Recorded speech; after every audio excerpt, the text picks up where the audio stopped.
Sveiki visi, klausantis šio pagirkim aptarnavimo pokalbio. Aš esu Ieva Dunčytė, projekto ambasadorė ir šiandien kalbuosi su Kercher prekinio ženklo klientų aptarnavimo ir logistikos vadove Agne Sakalauskaitė Gelažanskė. Tai sveiki, sveiki. Sveiki, sveiki visi. Pirmiausia, tai norėčiau pasiklausti, kadangi vis dėlto ir visas mūsų projektas yra apie geresnį klientų aptarnavimą. Ar jūs patys savo įmonėje matuojat klientų aptarnavimą, kažkokią kokybę, pokytį, jeigu matuojat, kaip galbūt kažkokius klientų pasitenkinimo lygius? Mes be abejonės džiaugiamės bendirbdami su jūsų projektu. Tai vienas yra toks irgi svarbus mums matavimas, nes mes vertinam tokius tiesioginius atsiliepimus kliento apie mūsų produktus, aptarnavimą tą patį. Renkame produktų atsiliepimus savo internetiniam portale taip pat ir tuo pačiu matuojame ir skambučių pasitenkinimą irgi klientų, kai jie skambina pas mus. Be to turime ir pretenzijų valdymo sistemą ir apskritai kreipimosi, kuri įgalina mum ir pačius procesus jau pasikeisti, jeigu prireikia, arba tuo pačiu atsekti kažkokias tai pasikartojančias, tarkim, problematikas, kurias galėtumėm lengviau išspręsti. O pačius irgi atsiliepimus, ar dar kaip nors renkat iš klientų, tarkim, arba ar viešinat gautus kažkokius teigiamus atsiliepimus? Be abejonės visada yra tas socialiniai tinklai, kur jau natūralu kabantis yra visi atsiliepimai. Mūsų pačių puslapyje prie produktų, mes labiau apie produktus tada renkame atsiliepimus, tai prie produktų yra tiek ir mūsų klientų iš viso pasaulio atsiliepimai įvairiom šalim, iš įvairių šalių, tai tenais yra jau su vertimu. Bet lygiai taip pat ir mūsų Lietuvos pirkėjai gali pateikti tenais atsiliepimą apie produktus, kaip jiems sekėsi naudoti ir vėliau kiti gali pasiskaityti apie tai. Dar šiaip labai populiarėjantis dabar dalykas būna video klientų atsiliepimai. Ar įsivaizduotumėt, svarstytumėt kada nors, tarkim, paprašyti klientų, kad įrašytų kažkokį video atsiliepimą? Iš tikrųjų, vakar kaip tik klausiau tokio pranešimo apie tai, kaip renkasi klientai apskritai, kaip pradėjo pirkti, kas sąlygoja jų pasirinkimą pirkti vieną arba kitą prekę ir kad labai stipriai yra atsiliepimai kitų žmonių ir net nebūtinai artimų žmonių. Ir tada, beklausant to pranešimo, iš tikrųjų kilo mintis, kad gal visai ir būtų įdomu pasidaryti tokį variantą, kad pasidaryti tokius kaip apžvalgas, bet ne iš kažkokių influencerių, tarkim, žinoma ar mažiau žinoma, bet jau užsitarnavusi statusą kažkokį, tai kad ir mini influencerių, bet apskritai iš paprastų žmonių. Tai tikrai visiškai neseniai kilusi mintis, kuri, manau, kad galėtų kažkada tai ir kristalizuotis iki tikro įgyvendinimo.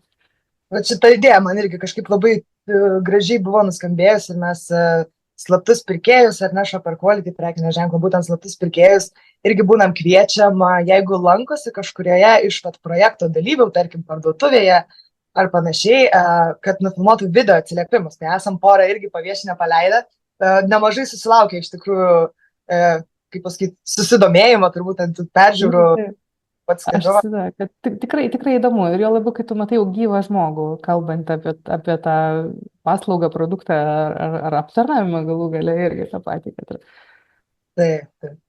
Dar norėjau pasiklausti dėl, ar lygiuotės, pavyzdžiui, dirbat per skirtingas šalis, jeigu, ar lygiuotės į kažkurią užsienio šalį, ar jūsų srity yra kuri nors šalis kaip lyderė toje sferoje, kuri kažkokius standartus diktuoja madas, ar labiau patys žiūritės į Lietuvą? Mes gal tarpusavyje, tiesą sakant, taip stipriai ir nesirinkome.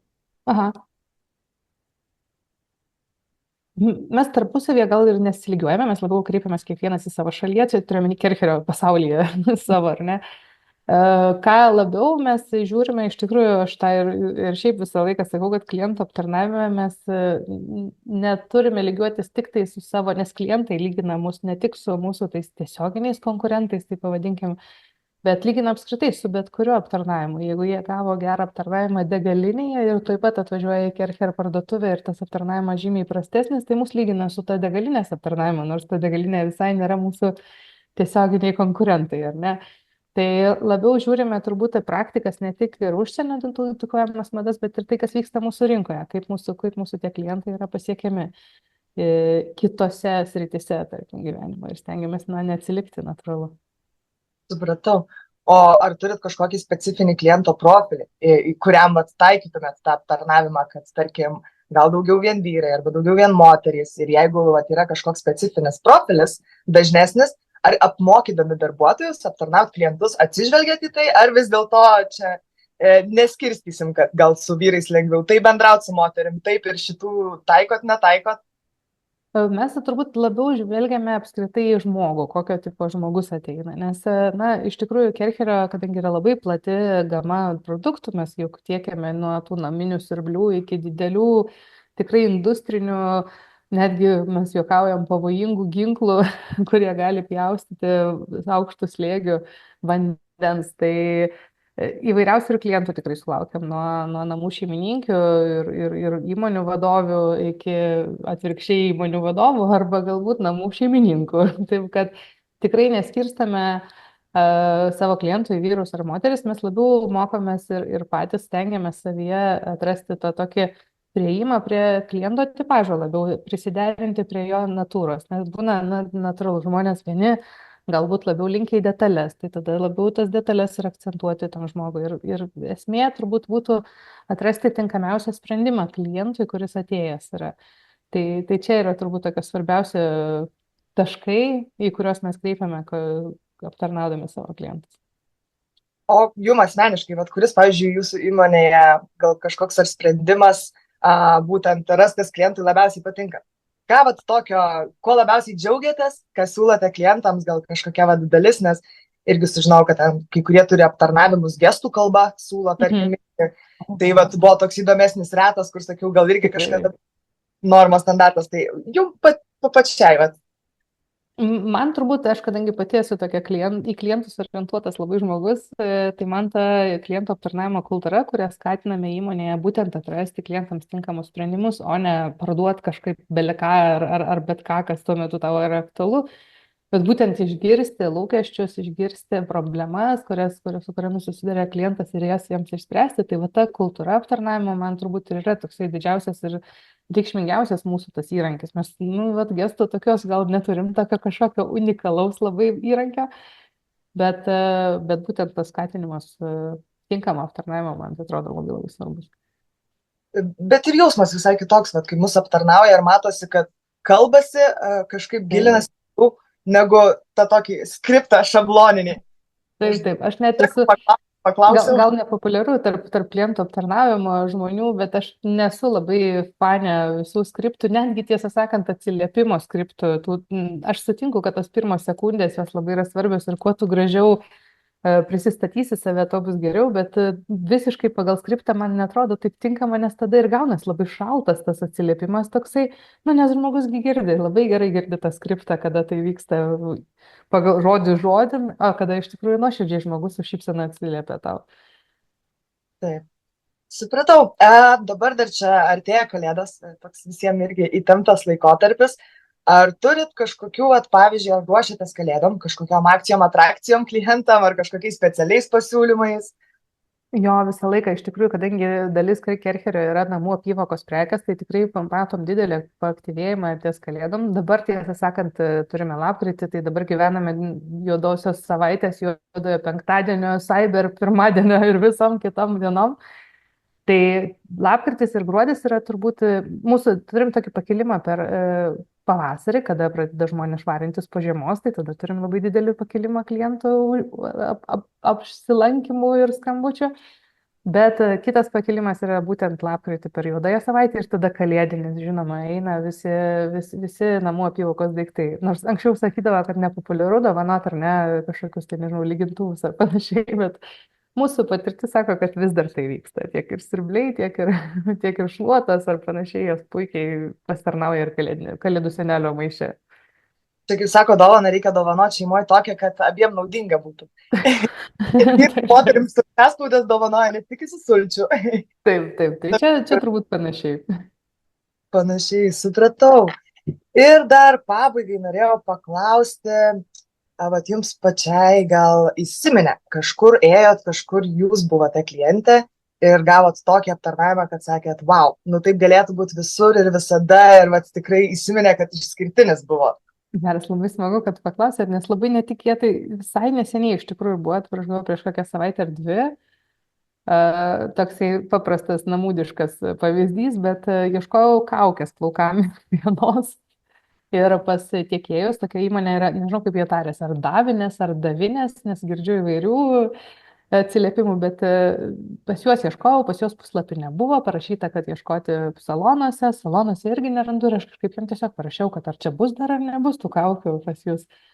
Ir jie man tiek daug tenais patarimų davė, galiausiai rado kažkur tą vieną kaukę kažkokią užsilikusią, žodžiu. Tada siuntė, su kurjeriu, sako, atsiųs, sakau, žinokit, aš nelabai būnu vienoje vietoje, daug lakstau, nežinau, kur būsiu, negaliu, nu, su kurjeriu nepatogu, gal į paštomatą.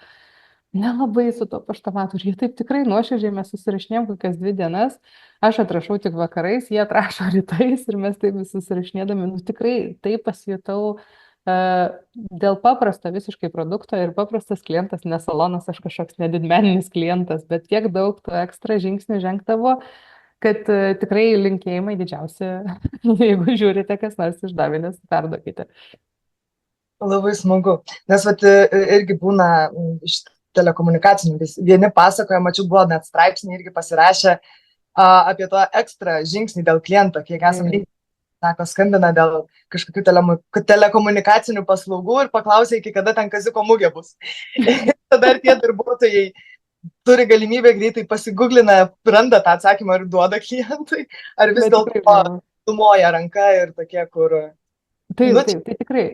Ir kitą dabar dar taip staiga prisiminiau atvejį, iš tikrųjų stovėjau eilėj vaistinėje Benų, irgi pasakysiu būtinai, ką norėjau tiesiog pasakyti galbūt klausantiems ir priminti, kad pagirkime tą aptarnavimą, parašykime atsiliepimus ne tik tada, kada būna blogas, bet ir kada labai geras. Nes aptarnavo ne mane, aptarnavo priešais mane esančią moterį, tai buvo vaistinė ligoninėje esanti ir moteris ten pirko daiktus kažkokius savo kūdikėlių, su kurio gulėjo ligoninėje. Ir jinai visai matosi, tikrai nusigandus, mama visi turi probleminių kažkokių tai dalykų su vaiku. Ir ta vaistininkė, aš nežinau, gal 20 minučių jai patarinėjo, kaip tą vaiką, ką jai daryti, net ne su vaistinės dalykais jau susijusius visiškai, kaip elgtis, kaip čia pagerinti, kaip ten ką. Ir aš klausiau, stovėjau šalia, galvoju, va čia tikras vaistininkas, toksai, kuris turi patart, kuris ne tik vaistą pardavė, kurį ten reikėjo to vaisto, bet ir patarė labai labai daug. Tai aš tą dieną grįžau ir parašiau Benų vaistiniai, kad va, žiūrėkit, tokią valandą buvau Benų, buvo fantastiškai, nu tiesiog aš net graudinausi iš to grožio, kaip žiūrėjau, kaip šauniai tą moterį padėjo. Tai nepamirškime ir parašyti tada tom įmonėm, jeigu sėkmingai jūs labai labai kažkas aptarnavo. Taip, sako, gražius atsiliepimus, sakom, garsiai, teigiamus kažkokius privačiai tyliai, kad galėtų. Taip, tikrai, taip. Supratau. Taip, nes kažkaip irgi aš pati iš savo pusės, kai pagalvoju, yra tikrai buvę, kur kažkoks paprastas aptarnavimas, kur aš buvau klientė, gali ten pakelti nuotaiką visai dieną, kad net jeigu kažkas netai buvo, pagalvoju, čia fainai, ar ten kažkokiu juokeliu persimeti su kokia pardavėja ar ką. Nu, bet visai. Tikrai. Sakiau, visi daugiau šypsosimės. Visi laimingas. Taip. Supratau. Tai tiek trumpai ir ten norėjau. Ačiū Jums labai už skirtą. Ir linkiu pačių laimingiausių klientų. Dėkui ir Jums taip pat, ir visiems klausantiems taip pat.